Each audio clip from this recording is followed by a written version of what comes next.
ನಮಸ್ಕಾರ ಸ್ನೇಹಿತರೆ, ಮತ್ತೊಂದು ಉಪಯುಕ್ತವಾದ ಪೇರೆಂಟಿಂಗ್ ವಿಡಿಯೋಕ್ಕಾಗಿ ತಮ್ಮೆಲ್ಲರಿಗೂ ಸ್ವಾಗತ.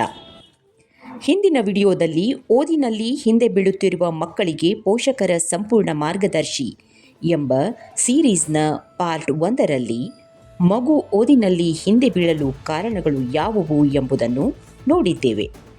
ಅಲ್ಲಿ ನಮಗೆ ಒಂದು ಮಾತು ಸ್ಪಷ್ಟವಾಯಿತು: ಮಗು ಸಮಸ್ಯೆ ಅಲ್ಲ, ಪರಿಸ್ಥಿತಿ ಸಮಸ್ಯೆ. ಸ್ನೇಹಿತರೆ, ಈ ವಿಡಿಯೋ ಸ್ವಲ್ಪ ಕಠಿಣವಾಗಿರಬಹುದು, ಆದರೆ ಇದು ಸತ್ಯ. ಬಹಳ ಬಾರಿ ಮಗು ಓದಿನಲ್ಲಿ ಹಿಂದೆ ಬೀಳಲು ಮಗು ಕಾರಣವಲ್ಲ, ನಮ್ಮ ವರ್ತನೆಯೇ ಕಾರಣವಾಗಬಹುದು. ಇವತ್ತು ನಾವು ಈ ಸೀರೀಸ್ನ ಪಾರ್ಟ್ 2ರಲ್ಲಿ ಪೋಷಕರು ತಿಳಿಯದೆ ಮಾಡುವ ಕೆಲವು ದೊಡ್ಡ ತಪ್ಪುಗಳ ಬಗ್ಗೆ ಒಂದೊಂದಾಗಿ ತಿಳಿದುಕೊಳ್ಳೋಣ. ಇವು ಉದ್ದೇಶಪೂರ್ವಕವಾಗಿ ಮಾಡಿದ ತಪ್ಪುಗಳಲ್ಲ, ಆದರೆ ಇವುಗಳ ಪರಿಣಾಮ ಮಾತ್ರ ತುಂಬ ಗಂಭೀರ. ಈ ತಪ್ಪುಗಳನ್ನು ಗುರುತಿಸಿ ತಿದ್ದಿಕೊಂಡರೆ ಮಗುವಿನ ಭಯ ಕಡಿಮೆಯಾಗುತ್ತದೆ, ಆತ್ಮವಿಶ್ವಾಸ ಹೆಚ್ಚುತ್ತದೆ, ಓದಿನತ್ತ ಸ್ವಾಭಾವಿಕ ಆಸಕ್ತಿ ಬರುತ್ತದೆ. ಹಾಗಾದರೆ ತಡ ಮಾಡದೆ ಪಾರ್ಟ್ 2 ಪ್ರಾರಂಭಿಸೋಣ. ಪೋಷಕರು ತಿಳಿಯದೆ ಮಾಡುವ ತಪ್ಪು 1: ಕೂಗುವುದು. ಎಲ್ಲ ಪೋಷಕರಿಗೂ ತಮ್ಮ ಮಕ್ಕಳು ಓದಿನಲ್ಲಿ ಮುಂದೆ ಬರಬೇಕು, ಉತ್ತಮ ಅಂಕ ಗಳಿಸಬೇಕು ಎಂಬ ಆಸೆ ಇರುವುದು ಸಹಜ. ಆದರೆ ಮಕ್ಕಳು ನಿರೀಕ್ಷಿತ ಮಟ್ಟದಲ್ಲಿ ಓದದಿದ್ದಾಗ ಅಥವಾ ತಪ್ಪು ಮಾಡಿದಾಗ ಪೋಷಕರು ತೋರುವ ಕೋಪ ಮತ್ತು ಕೂಗಾಟ ಅವರು ಓದಿನಲ್ಲಿ ಮತ್ತಷ್ಟು ಹಿಂದೆ ಬೀಳಲು ಮುಖ್ಯ ಕಾರಣವಾಗುತ್ತವೆ. ಈ ಕೂಗಾಟ ಅನೇಕ ತೊಂದರೆಗಳಿಗೆ ಕಾರಣವಾಗುತ್ತದೆ. 1. ಮಾನಸಿಕ ಭಯ ಮತ್ತು ಒತ್ತಡ. ಪೋಷಕರು ಪದೇ ಪದೇ ಕೂಗಾಡುವುದರಿಂದ ಮಗುವಿನ ಮನಸ್ಸಿನಲ್ಲಿ ಭೀತಿ ಹುಟ್ಟುತ್ತದೆ. ಮಗು ಓದನ್ನು ಆನಂದಿಸುವ ಬದಲು ಓದದಿದ್ದರೆ ಅಪ್ಪ ಅಮ್ಮ ಬೈಯುತ್ತಾರೆ ಎಂಬ ಭಯದಿಂದ ಪುಸ್ತಕ ಹಿಡಿಯುತ್ತದೆ. ಈ ಭಯವು ಮೆದುಳಿನ ಕಲಿಕಾ ಸಾಮರ್ಥ್ಯವನ್ನು ಕುಂಠಿತಗೊಳಿಸುತ್ತದೆ. ಕೂಗಾಟದಿಂದ ಆಗುವ ತೊಂದರೆ 2: ಏಕಾಗ್ರತೆಯ ಕೊರತೆ. ಮನೆಯಲ್ಲಿ ಸದಾ ಕೂಗಾಟ, ಕಿರುಚಾಟದ ವಾತಾವರಣವಿದ್ದರೆ ಮಗುವಿಗೆ ಓದಿನ ಮೇಲೆ ಗಮನ ಕೇಂದ್ರೀಕರಿಸಲು ಸಾಧ್ಯವಾಗುವುದಿಲ್ಲ. ಮಗು ಪಾಠದ ಕಡೆ ಗಮನ ಕೊಡುವ ಬದಲು ಪೋಷಕರ ಮುಂದಿನ ಪ್ರತಿಕ್ರಿಯೆ ಹೇಗಿರುತ್ತದೆ ಎಂಬ ಆತಂಕದಲ್ಲೇ ಇರುತ್ತದೆ. 3. ಆತ್ಮವಿಶ್ವಾಸದ ಕೊರತೆ. ನಿನಗೆ ಇದು ತಿಳಿಯುವುದಿಲ್ಲವೇ? ನೀನು ದಡ್ಡ ಎಂದು ಕೂಗಾಡುವುದರಿಂದ ಮಗು ತನ್ನ ಮೇಲೆ ತಾನೇ ನಂಬಿಕೆ ಕಳೆದುಕೊಳ್ಳುತ್ತದೆ. ನನಗೆ ಓದಲು ಬರುವುದಿಲ್ಲ ಎಂಬ ಕೀಳರಿಮೆ ಬೆರೆದು ಪ್ರಯತ್ನಿಸುವುದನ್ನೇ ನಿಲ್ಲಿಸಿಬಿಡುತ್ತದೆ. 4. ತಪ್ಪುಗಳನ್ನು ಮುಚ್ಚಿಡುವುದು. ಪೋಷಕರ ಕೂಗಾಟಕ್ಕೆ ಹೆದರಿ ಮಕ್ಕಳು ತಮಗೆ ಅರ್ಥವಾಗದ ವಿಷಯಗಳನ್ನು ಕೇಳಲು ಹಿಂಜರಿಯುತ್ತಾರೆ. ಪರೀಕ್ಷೆಯಲ್ಲಿ ಕಡಿಮೆ ಅಂಕ ಬಂದಾಗ ಅದನ್ನು ಹೇಳದೆ ಮುಚ್ಚಿಡುವ ಅಥವಾ ಸುಳ್ಳು ಹೇಳಲು ಶುರು ಮಾಡುತ್ತಾರೆ. ಇದು ಕಲಿಕೆಯ ಅಡಿಪಾಯವನ್ನೇ ದುರ್ಬಲಗೊಳಿಸುತ್ತದೆ. 5. ಸೃಜನಶೀಲತೆಯ ನಾಶ. ಕಲಿಕೆ ಎಂಬುದು ಕೇವಲ ಅಂಕಗಳಿಂದಲ್ಲ, ಅದೊಂದು ಸೃಜನಶೀಲ ಪ್ರಕ್ರಿಯೆ. ಪೋಷಕರ ಕಠಿಣ ವರ್ತನೆಯು ಮಗುವಿನ ಪ್ರಶ್ನೆ ಕೇಳುವ ಗುಣವನ್ನು ಮತ್ತು ಹೊಸದನ್ನು ಯೋಚಿಸುವ ಶಕ್ತಿಯನ್ನು ಹತ್ತಿಕ್ಕುತ್ತದೆ. ಪೋಷಕರು ಮಾಡುವ ತಪ್ಪು 2: ಹೋಲಿಕೆ. ಪಕ್ಕದ ಮಗು ಫಸ್ಟ್ ಕ್ಲಾಸ್ ತಂದಿದ್ದಾನೆ, ನಿನ್ನ ಅಣ್ಣ ಓದಿನಲ್ಲೂ ಎಷ್ಟು ಚೆನ್ನಾಗಿದ್ದ. ಸ್ನೇಹಿತರೆ, ಈ ಹೋಲಿಕೆ ಪ್ರೇರಣೆ ಕೊಡುವುದಿಲ್ಲ. ಓದಿನಲ್ಲಿ ಹಿಂದುಳಿದ ಮಕ್ಕಳನ್ನು ಇತರರೊಂದಿಗೆ ಹೋಲಿಸುವುದು ಅವರ ಬೆಳವಣಿಗೆ ಮೇಲೆ ನಕಾರಾತ್ಮಕ ಪರಿಣಾಮ ಬೀರುತ್ತದೆ. ಹೋಲಿಕೆ ಒಂದು ವಿಷ ವರ್ತುಲವಿದ್ದಂತೆ. ಇದು ಮಕ್ಕಳ ಮೇಲೆ ಅನೇಕ ಕೆಟ್ಟ ಪರಿಣಾಮಗಳನ್ನು ಬೀರುತ್ತದೆ. ಅವು: 1. ಆತ್ಮವಿಶ್ವಾಸದ ಕುಸಿತ. ಪ್ರತಿಯೊಂದು ಮಗುವು ತನ್ನದೇ ಆದ ವಿಶಿಷ್ಟ ಪ್ರತಿಭೆಯನ್ನು ಹೊಂದಿರುತ್ತದೆ. ನಾವು ಮತ್ತೊಬ್ಬ ಮಗುವಿನ ಅಂಕಗಳೊಂದಿಗೆ ನಮ್ಮ ಮಗುವನ್ನು ಹೋಲಿಸಿದಾಗ ಮಗುವಿಗೆ ನಾನು ಯಾವುದಕ್ಕೂ ಪ್ರಯೋಜನವಿಲ್ಲ ಎಂಬ ಭಾವನೆ ಮೂಡುತ್ತದೆ. ಇದು ಅವರಲ್ಲಿರುವ ಕಲಿಕೆಯ ಆಸಕ್ತಿಯನ್ನೇ ಕುಂದಿಸುತ್ತದೆ. ಅವರಲ್ಲಿರುವ ಇನ್ನಿತರ ಪ್ರತಿಭೆಗಳು ಹೊರಬರದಂತೆ ಹತ್ತಿಕ್ಕುತ್ತದೆ. 2. ಕೀಳರಿಮೆ ಮತ್ತು ಅಸೂಯೆ. ನಮ್ಮ ಮಕ್ಕಳನ್ನು ನಾವು ಯಾರೊಂದಿಗೆ ಹೋಲಿಸುತ್ತೇವೆಯೋ ಆ ಮಗುವಿನ ಮೇಲೆ ದ್ವೇಷ, ಅಥವಾ ಅಸೂಯೆ ಹುಟ್ಟುವ ಸಾಧ್ಯತೆಯಿರುತ್ತದೆ. ಇದರಿಂದ ಆರೋಗ್ಯಕರ ಸ್ನೇಹ ಸಂಬಂಧಗಳು ಹಾಳಾಗುತ್ತವೆ. ಮಗು ಸಮಾಜದಿಂದ ಅಥವಾ ಸ್ನೇಹಿತರಿಂದ ದೂರ ಸರಿಯಲು ಪ್ರಯತ್ನ ಮಾಡುತ್ತಾನೆ. 3. ಮಾನಸಿಕ ಒತ್ತಡ ಮತ್ತು ಆತಂಕ. ಹೆಚ್ಚು ಅಂಕ ಗಳಿಸಲೇಬೇಕು, ಇಲ್ಲದಿದ್ದರೆ ಪೋಷಕರು ಬೈಯುತ್ತಾರೆ ಎನ್ನುವ ಭಯ ಮಗುವಿನಲ್ಲಿ ಅತೀವ ಒತ್ತಡವನ್ನು ಉಂಟುಮಾಡುತ್ತದೆ. ಈ ಒತ್ತಡವು ನಿದ್ರಾಹೀನತೆ, ಹಸಿವಾಗದಿರುವುದು ಮತ್ತು ಸದಾಕಾಲ ಆತಂಕದಿಂದ ಇರುವಂತೆ ಮಾಡುತ್ತದೆ. 4. ಪ್ರತಿಭೆಯ ದಮನ. ಒಂದು ಮಗು ಓದಿನಲ್ಲಿ ಹಿಂದೆ ಇರಬಹುದು, ಆದರೆ ಚಿತ್ರಕಲೆ ಅಥವಾ ಕ್ರೀಡೆಯಲ್ಲಿ ಅದ್ಭುತವಾಗಿರಬಹುದು. ಕೇವಲ ಓದಿನ ವಿಷಯದಲ್ಲಿ ಹೋಲಿಕೆ ಮಾಡುವುದರಿಂದ ಆ ಮಗುವಿನಲ್ಲಿರುವ ನೈಜ ಪ್ರತಿಭೆಯನ್ನು ನಾವು ಗುರುತಿಸುವುದನ್ನೇ ಮರೆತು ಬಿಡುತ್ತೇವೆ. ಇದರಿಂದ ಮಗುವಿನ ವ್ಯಕ್ತಿತ್ವ ವಿಕಸನ ಕುಂಠಿತವಾಗುತ್ತದೆ. 5. ಪೋಷಕರು ಮತ್ತು ಮಕ್ಕಳ ನಡುವೆ ಅಂತರ. ನಿರಂತರ ಹೋಲಿಕೆಯಿಂದ ಮಗುವಿಗೆ ಪೋಷಕರ ಮೇಲೆ ನಂಬಿಕೆ ಕಡಿಮೆಯಾಗುತ್ತದೆ. ತಮ್ಮ ಮನಸ್ಸಿನ ನೋವನ್ನು ಹೇಳಿಕೊಳ್ಳಲು ಮಗು ಹಿಂಜರಿಯುತ್ತದೆ. ಇದು ಕುಟುಂಬದಲ್ಲಿ ಪ್ರೀತಿಯ ಬದಲು ಕಹಿಯನ್ನುಂಟು ಮಾಡುತ್ತದೆ. ಮುಖ್ಯವಾದ ಮಾತು: ಸ್ನೇಹಿತರೆ, 5 ಬೆರಳುಗಳು ಒಂದೇ ಸಮನಾಗಿರುವುದಿಲ್ಲ. ಆದರೆ ಕೈ ಕೆಲಸ ಮಾಡಬೇಕಾದರೆ 5 ಬೆರಳುಗಳ ಸಹಕಾರ ಮುಖ್ಯ. ಅಂತೆಯೇ ಪ್ರತಿ ಮಗುವು ವಿಭಿನ್ನ. ಅವರಿಗೆ ಬೇಕಾಗಿರುವುದು ಹೋಲಿಕೆಯಲ್ಲ, ಬದಲಾಗಿ ಪ್ರೋತ್ಸಾಹ ಮತ್ತು ಮಾರ್ಗದರ್ಶನ. ಪೋಷಕರು ಮಾಡುವ ತಪ್ಪು 3. ಅಂಕಗಳಿಗೆ, ಮಾರ್ಕ್ಸ್ಗೆ ಮಾತ್ರ ಬೆಲೆ ಕೊಡುವುದು. ಪ್ರತಿದಿನದ ಪ್ರಶ್ನೆ: ಮಾರ್ಕ್ಸ್ ಎಷ್ಟು? ಏಕೆ ಕಡಿಮೆ? ಪೋಷಕರು ಕೇವಲ ಅಂಕಗಳಿಗೆ, ಮಾರ್ಕ್ಸ್ಗೆ ಹೆಚ್ಚಿನ ಮಹತ್ವ ನೀಡಿದಾಗ ಅದು ಮಗುವಿನ ಸರ್ವಾಂಗೀಣ ಬೆಳವಣಿಗೆ ಮೇಲೆ ಗಂಭೀರವಾದ ಪರಿಣಾಮವನ್ನು ಬೀರುತ್ತದೆ. ಆ ಪರಿಣಾಮಗಳು: 1. ಅತಿಯಾದ ಮಾನಸಿಕ ಒತ್ತಡ ಮತ್ತು ಆತಂಕ. ಮಗುವು ನಾನು ಅಂಕ ಗಳಿಸದಿದ್ದರೆ ಅಪ್ಪ ಅಮ್ಮನಿಗೆ ನನ್ನ ಮೇಲೆ ಪ್ರೀತಿ ಇರುವುದಿಲ್ಲ, ಅಥವಾ ನಾನು ಸೋತರೆ ಅವಮಾನವಾಗುತ್ತದೆ ಎಂಬ ಭಯದಲ್ಲಿ ಬದುಕತೊಡಗುತ್ತದೆ. ಇದು ಮಗುವಿನ ಅತಿಯಾದ ಆತಂಕ, ಆಂಕ್ಸೈಟಿ ಮತ್ತು ಖಿನ್ನತೆಗೆ ಕಾರಣವಾಗಬಹುದು. 2. ಕಂಠಪಾಠದ ಪ್ರವೃತ್ತಿ, ರೋಟೆ ಲರ್ನಿಂಗ್. ವಿಷಯವನ್ನು ಅರ್ಥ ಮಾಡಿಕೊಳ್ಳುವ ಬದಲು ಕೇವಲ ಪರೀಕ್ಷೆಯಲ್ಲಿ ಅಂಕ ಪಡೆಯಲು ಮಗು ಉತ್ತರಗಳನ್ನು ಬಾಯಿಪಾಠ ಮಾಡತೊಡಗುತ್ತದೆ. ಇದರಿಂದ ಅವರಲ್ಲಿ ವಿಮರ್ಶಾತ್ಮಕ ಚಿಂತನೆ, ಕ್ರಿಟಿಕಲ್ ಥಿಂಕಿಂಗ್ ಮತ್ತು ಸೃಜನಶೀಲತೆ ಕುಂಠಿತವಾಗುತ್ತದೆ. ಜ್ಞಾನಕ್ಕಿಂತ ಅಂಕವೇ ಮುಖ್ಯವಾದಾಗ ಕಲಿಕೆಯ ಆಸಕ್ತಿಯೇ ಹೊರಟು ಹೋಗುತ್ತದೆ. 3. ಸೋಲನ್ನು ಒಪ್ಪಿಕೊಳ್ಳುವ ಶಕ್ತಿ ಕುಂದುತ್ತದೆ.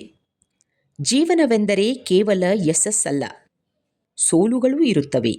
ಆದರೆ ಪೋಷಕರು ಕೇವಲ ನಂಬರ್ 1 ಸ್ಥಾನಕ್ಕೆ ಬೆಲೆ ಕೊಟ್ಟಾಗ ಮಗುವು ಸಣ್ಣ ಸೋಲನ್ನೂ ಸಹಿಸಲಾರದೆ ಧೃತಿಗೆಡುತ್ತದೆ. ಇದು ಭವಿಷ್ಯದಲ್ಲಿ ಸವಾಲುಗಳನ್ನು ಎದುರಿಸುವ ಆತ್ಮವಿಶ್ವಾಸವನ್ನು ಕುಂದಿಸುತ್ತದೆ. 4. ಕೀಳರಿಮೆ ಮತ್ತು ಹೋಲಿಕೆ. ಪಕ್ಕದ ಮನೆಯವರ ಅಥವಾ ಇತರ ಮಕ್ಕಳ ಅಂಕಗಳೊಂದಿಗೆ ಹೋಲಿಕೆ ಮಾಡಿದಾಗ ಮಗುವಿನಲ್ಲಿ ಕೀಳರಿಮೆ ಬೆಳೆಯುತ್ತದೆ. ಇದು ಸಹೋದರ ಸಂಬಂಧ ಅಥವಾ ಗೆಳೆತನದ ಮೇಲೆ ನಕಾರಾತ್ಮಕ ಪರಿಣಾಮ ಬೀರುತ್ತದೆ. ಮಗು ತನ್ನ ಸ್ವಂತ ಸಾಮರ್ಥ್ಯದ ಮೇಲೆ ನಂಬಿಕೆ ಕಳೆದುಕೊಳ್ಳುತ್ತದೆ. 5. ಜೀವನ ಕೌಶಲ್ಯಗಳ ನಿರ್ಲಕ್ಷ್ಯ. ಪಠ್ಯಪುಸ್ತಕಗಳ ಹೊರತಾದ ಕೌಶಲ್ಯಗಳಾದ ಕ್ರೀಡೆ, ಕಲೆ, ಸಂವಹನ ಕಲೆ ಮತ್ತು ಸಂಸ್ಕಾರಗಳು ಅಂಕ ಗಳಿಸುವ ಅಬ್ಬರದಲ್ಲಿ ಮರೆಯಾಗುತ್ತವೆ. ಕೇವಲ ಅಂಕಗಳಿಂದ ಜೀವನದಲ್ಲಿ ಯಶಸ್ವಿಯಾಗಲು ಸಾಧ್ಯವಿಲ್ಲ ಎಂಬ ಸತ್ಯ ಮಗುವಿಗೆ ತಿಳಿಯುವುದೇ ಇಲ್ಲ. ಪೋಷಕರಿಗೆ ಒಂದು ಸಲಹೆ: ಅಂಕಗಳು ಕೇವಲ ಒಂದು ಕಾಗದದ ಮೇಲೆ ಸಂಖ್ಯೆಗಳು. ಅವು ಮಗುವಿನ ವ್ಯಕ್ತಿತ್ವವನ್ನಾಗಲಿ ಅಥವಾ ಬುದ್ಧಿವಂತಿಕೆಯನ್ನಾಗಲಿ ಅಳೆಯಲು ಸಾಧ್ಯವಿಲ್ಲ. ಮಗುವಿನ ಪ್ರಯತ್ನವನ್ನು ಪ್ರೋತ್ಸಾಹಿಸಿ, ಫಲಿತಾಂಶಗಳನ್ನಲ್ಲ. ಮಗುವಿಗೆ ಕಲಿಯುವ ಪ್ರಕ್ರಿಯೆಯಲ್ಲಿ ಆನಂದ ಸಿಗುವಂತೆ ಮಾಡಿ. ನೆನಪಿಡಿ, ಉತ್ತಮ ಅಂಕ ಪಡೆದ ಮಗು ಉದ್ಯೋಗಿಯಾಗಬಹುದು, ಆದರೆ ಉತ್ತಮ ಸಂಸ್ಕಾರ ಮತ್ತು ಜ್ಞಾನ ಪಡೆದ ಮಗು ಉತ್ತಮ ಮನುಷ್ಯನಾಗುತ್ತಾನೆ. ಪೋಷಕರು ಮಾಡುವ ತಪ್ಪು 4. ಹೊಡೆದು ಅಥವಾ ಬಲವಂತವಾಗಿ ಓದಿಸುವುದು. ಮಕ್ಕಳ ಮನಸ್ಸು ತುಂಬ ಮೃದುವಾದುದು. ಓದನ್ನು ಪ್ರೀತಿಯಿಂದ ಕಲಿಸಬೇಕೇ ಹೊರತು ಭಯದಿಂದಲ್ಲ. ಪೋಷಕರು ಹೊಡೆದು ಅಥವಾ ಬಲವಂತದಿಂದ ಓದಿಸಿದರೆ ಅನೇಕ ಕೆಟ್ಟ ಪರಿಣಾಮಗಳಿಗೆ ಕಾರಣವಾಗಬಹುದು. 1. ಕಲಿಕೆಯ ಬಗ್ಗೆ ದ್ವೇಷ ಮೂಡುತ್ತದೆ. ಮಕ್ಕಳನ್ನು ಹೊಡೆದು ಓದಿಸಿದಾಗ ಅವರಿಗೆ ಓದಿನ ವಿಷಯಕ್ಕಿಂತ ಆ ಹೊಡೆತದ ನೋವು ಮತ್ತು ಅವಮಾನವೇ ನೆನಪಿನಲ್ಲಿರುತ್ತದೆ. ಇದರಿಂದ ಅವರಿಗೆ ಓದುವುದೆಂದರೆ ಒಂದು ರೀತಿಯ ಭಯ ಮತ್ತು ಜಿಗುಪ್ಸೆ ಉಂಟಾಗುತ್ತದೆ. ಜ್ಞಾನಾರ್ಜನೆಯ ಆಸಕ್ತಿ ಕ್ರಮೇಣ ಕುಂದುತ್ತದೆ. 2. ಮಾನಸಿಕ ಒತ್ತಡ ಮತ್ತು ಆತ್ಮವಿಶ್ವಾಸದ ಕೊರತೆ. ನಿರಂತರ ಬೈಗುಳ ಅಥವಾ ಹೊಡೆತಕ್ಕೆ ಒಳಗಾದ ಮಕ್ಕಳು ಮಾನಸಿಕವಾಗಿ ಕುಗ್ಗುತ್ತಾರೆ. ನನಗೆ ಓದಲು ಬರುವುದಿಲ್ಲ ಅಥವಾ ನಾನು ದಡ್ಡ ಎಂಬ ಭಾವನೆಯಿಂದ ಅವರ ಆತ್ಮವಿಶ್ವಾಸ ಸಂಪೂರ್ಣ ನಾಶವಾಗುತ್ತದೆ. 3. ಸೃಜನಶೀಲತೆ ನಾಶವಾಗುತ್ತದೆ. ಬಲವಂತದ ಓದಿನಿಂದ ಮಕ್ಕಳು ಕೇವಲ ಅಂಕಗಳಿಗಾಗಿ ವಿಷಯಗಳನ್ನು ಬಾಯಿಪಾಠ ಮಾಡುತ್ತಾರೆ. ಇದರಿಂದ ಅವರಲ್ಲಿರುವ ಸೃಜನಶೀಲತೆ, ಕ್ರಿಯೇಟಿವ್ ಥಿಂಕಿಂಗ್ ಮತ್ತು ಸ್ವತಂತ್ರವಾಗಿ ಯೋಚಿಸುವ ಶಕ್ತಿ ಕಡಿಮೆಯಾಗುತ್ತದೆ. 4. ಪೋಷಕರು ಮತ್ತು ಮಕ್ಕಳ ನಡುವಿನ ಸಂಬಂಧದಲ್ಲಿ ಬಿರುಕು. ಮಕ್ಕಳು ತಮ್ಮ ಪೋಷಕರನ್ನು ಕಂಡರೆ ಭಯಪಡಲು ಶುರು ಮಾಡುತ್ತಾರೆ. ಇದು ಮಕ್ಕಳನ್ನು ಪೋಷಕರಿಂದ ದೂರ ಮಾಡುತ್ತದೆ. ಮುಂದೆ ಬೆಳೆದಂತೆ ಮಕ್ಕಳು ತಮ್ಮ ಸಮಸ್ಯೆಗಳನ್ನು ಪೋಷಕರೊಂದಿಗೆ ಹಂಚಿಕೊಳ್ಳಲು ಹಿಂಜರಿಯುತ್ತಾರೆ. ಇದು ಬಾಂಧವ್ಯವನ್ನು ಹಾಳು ಮಾಡುತ್ತದೆ. ನೆನಪಿಡಿ, ಮಗು ಪುಸ್ತಕವನ್ನು ಹಿಡಿಯುವುದು ಅಪ್ಪ ಅಮ್ಮನ ಹೊಡೆತಕ್ಕೆ ಹೆದರಿ ಆಗಿರಬಾರದು. ಹೊಸ ವಿಷಯವನ್ನು ತಿಳಿಯುವ ಕುತೂಹಲದಿಂದ ಆಗಿರಬೇಕು. ಪೋಷಕರು ಮಾಡುವ ತಪ್ಪು 5. ಲೇಬಲ್ ಅಥವಾ ಹಣೆಪಟ್ಟಿ ಹಾಕುವುದು. ಓದಿನಲ್ಲಿ ಹಿಂದುಳಿದ ಮಕ್ಕಳಿಗೆ ನೀನು ದಡ್ಡ, ಸೋಮಾರಿ, ಬುದ್ಧಿಯಿಲ್ಲ ಎಂಬ ಹಣೆಪಟ್ಟಿ ಅಥವಾ ಲೇಬಲ್ ಹಚ್ಚುವುದು ಅವರ ಭವಿಷ್ಯದ ಮೇಲೆ ಕೆಟ್ಟ ಪರಿಣಾಮ ಬೀರುತ್ತದೆ. ಅವು 1. ಆತ್ಮವಿಶ್ವಾಸ ಕುಸಿತ. ಮಕ್ಕಳಿಗೆ ಲೇಬಲ್ ಹಚ್ಚಿದಾಗ ಅವರು ಅದನ್ನೇ ನಿಜವೆಂದು ನಂಬಲು ಶುರು ಮಾಡುತ್ತಾರೆ. ನನಗೆ ಓದಲು ಬರುವುದಿಲ್ಲ ಎಂಬ ಕೀಳರಿಮೆ ಅವರಲ್ಲಿ ಮನೆ ಮಾಡುತ್ತದೆ. ಇದು ಅವರ ಕಲಿಯುವ ಆಸಕ್ತಿಯನ್ನು ಕುಂದಿಸುತ್ತದೆ. 2. ಸ್ವಯಂ ಸಿದ್ಧಿಸುವ ಭವಿಷ್ಯವಾಣಿ, ಸೆಲ್ಫ್ ಫುಲ್ಫಿಲ್ಲಿಂಗ್ ಪ್ರೊಫೆಸಿ. ನಾವು ಮಗುವನ್ನು ಓದಿನಲ್ಲಿ ಕಲಿಕೆಯಲ್ಲಿ ಹಿಂದುಳಿದವ ಎಂದು ಕರೆದಾಗ ಮಗು ನಾನು ಹೇಗೆ ಕಷ್ಟಪಟ್ಟರೂ ಅಷ್ಟೇ ಎಂದು ಪ್ರಯತ್ನಿಸುವುದನ್ನೇ ಬಿಟ್ಟು ಬಿಡುತ್ತಾನೆ. ಕೊನೆಗೆ ಲೇಬಲ್ ಅನ್ವಯವಾಗುವಂತೆಯೇ ಮಗು ವರ್ತಿಸಲು ಶುರು ಮಾಡುತ್ತಾನೆ. 3. ಬೆಳವಣಿಗೆಯ ಮನೋಭಾವಕ್ಕೆ ಅಡ್ಡಿ, obstacles to a growth mindset. ಪ್ರತಿಯೊಂದು ಮಗುವಿನ ಕಲಿಕೆಯ ವೇಗ ಬೇರೆ ಬೇರೆಯಾಗಿರುತ್ತದೆ. ಲೇಬಲ್ ಹಚ್ಚುವುದರಿಂದ ಮಗುವಿನ ಬುದ್ಧಿಶಕ್ತಿ ಸ್ಥಿರವಾದುದು ಎಂಬ ತಪ್ಪು ಸಂದೇಶ ಹೋಗುತ್ತದೆ. 4. ಪ್ರತಿಭೆಯ ಕಡಿಗಣನೆ. ಓದಿನಲ್ಲಿ ಹಿಂದುಳಿದ ಮಗು ಕಲೆ, ಕ್ರೀಡೆ ಅಥವಾ ತಾಂತ್ರಿಕ ವಿಷಯಗಳಲ್ಲಿ ಅದ್ಭುತವಾಗಿರಬಹುದು. ಆದರೆ ದಡ್ಡ ಎಂಬ ಲೇಬಲ್ ಆ ಮಗುವಿನ ಇತರ ಸಾಮರ್ಥ್ಯಗಳನ್ನು ಜಗತ್ತಿಗೆ ಕಾಣದಂತೆ ಮಾಡುತ್ತದೆ. ನೆನಪಿರಲಿ, ಮಗು ಸೋಲುತ್ತಿಲ್ಲ. ಆ ಮಗುವಿಗೆ ನಾವು ಕಲಿಸುತ್ತಿರುವ ವಿಧಾನ ಸೋಲುತ್ತಿರಬಹುದು. ಪ್ರೀತಿ ಮತ್ತು ತಾಳ್ಮೆಯಿಂದ ಯಾವುದೇ ಮಗುವನ್ನು ತಿದ್ದಬಹುದು. ಸ್ನೇಹಿತರೆ, ಇವತ್ತಿನ ಈ ಸಂಚಿಕೆಯಲ್ಲಿ ನಾವು ನೋಡಿದ ಪ್ರತಿಯೊಂದು ತಪ್ಪು ನಾವು ಕೆಟ್ಟ ಪೋಷಕರು ಎಂದು ತೋರಿಸಲು ಅಲ್ಲ, ನಾವು ಅರಿವಿಲ್ಲದೆ ಮಾಡುವ ತಪ್ಪುಗಳನ್ನು ಗುರುತಿಸಲು. ನಮ್ಮ ಮಗು ಓದಿನಲ್ಲಿ ಹಿಂದೆ ಇದ್ದರೆ ಅದಕ್ಕೆ ಅವನೊಬ್ಬನೇ ಕಾರಣವಾಗುವುದಿಲ್ಲ. ಇವತ್ತು ನಾವು ನೋಡಿದ ಈ ತಪ್ಪುಗಳಲ್ಲಿ ಒಂದೆರಡು ತಪ್ಪುಗಳನ್ನಾದರೂ ಹಿಂದೆ ನಿಲ್ಲಿಸಿದರೆ ನಂಬಿ ಸ್ನೇಹಿತರೆ, ಅರ್ಧ ಕೆಲಸ ಅಲ್ಲಿಯೇ ಆಗುತ್ತದೆ. ಕೂಗಾಟ ಕಡಿಮೆಯಾದಾಗ ಮಗು ಮನಸ್ಸು ತೆರೆಯುತ್ತಾನೆ. ಹೋಲಿಕೆ ನಿಂತಾಗ ಮಗುವಿನ ಆತ್ಮವಿಶ್ವಾಸ ಉಸಿರಾಡುತ್ತದೆ. ಭಯ ಹೋದಾಗ ಕಲಿಕೆ ಸ್ವಯಂ ಶುರುವಾಗುತ್ತದೆ. ಆದರೆ ಇಲ್ಲಿ ಒಂದು ದೊಡ್ಡ ಪ್ರಶ್ನೆ ಮೂಡುತ್ತದೆ.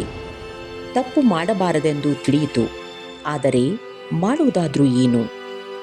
ಮಗುವನ್ನು ಓದಿನಲ್ಲಿ ಹೇಗೆ ಮುಂದೆ ತರಬೇಕು?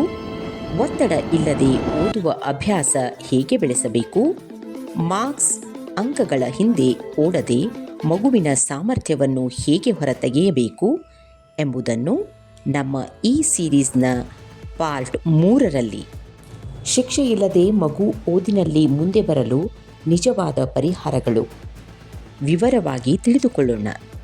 ಸಂಚಿಕೆ 3 ತಪ್ಪದೇ ನೋಡಿ. ಇದು ನಿಮ್ಮ ಮಗುವಿನ ಓದಿನ ಕಥೆಯನ್ನು ಹೊಸ ದಿಕ್ಕಿಗೆ ತಿರುಗಿಸಬಹುದು. ವಿಡಿಯೋ ಕೊನೆಯವರೆಗೆ ನೋಡಿದ್ದಕ್ಕಾಗಿ ಧನ್ಯವಾದಗಳು. ಈ ವಿಡಿಯೋ ನಿಮಗೆ ಇಷ್ಟವಾದಲ್ಲಿ ಲೈಕ್ ಮಾಡಿ, ಸ್ನೇಹಿತರೊಂದಿಗೆ ಶೇರ್ ಮಾಡಿ ಮತ್ತು ಬೆಲ್ ಐಕಾನ್ ಕ್ಲಿಕ್ ಮಾಡಿ. ಆಗ ನಮ್ಮ ಮುಂದಿನ ವಿಡಿಯೋದ ನೋಟಿಫಿಕೇಷನ್ ನಿಮಗೆ ಬರುತ್ತದೆ. ಇಂತಹ ಉಪಯುಕ್ತ ಮಾಹಿತಿಗಾಗಿ ನಮ್ಮ ಚಾನೆಲ್ ಸಬ್ಸ್ಕ್ರೈಬ್ ಮಾಡಿ. ನಿಮ್ಮ ಪ್ರೋತ್ಸಾಹವೇ ನಮಗೆ ಪ್ರೇರಣೆ. ಸಂಚಿಕೆ 3ರಲ್ಲಿ ಮತ್ತೆ ಸಿಗುತ್ತೇನೆ. ಅಲ್ಲಿಯವರೆಗೆ ನಮಸ್ಕಾರ.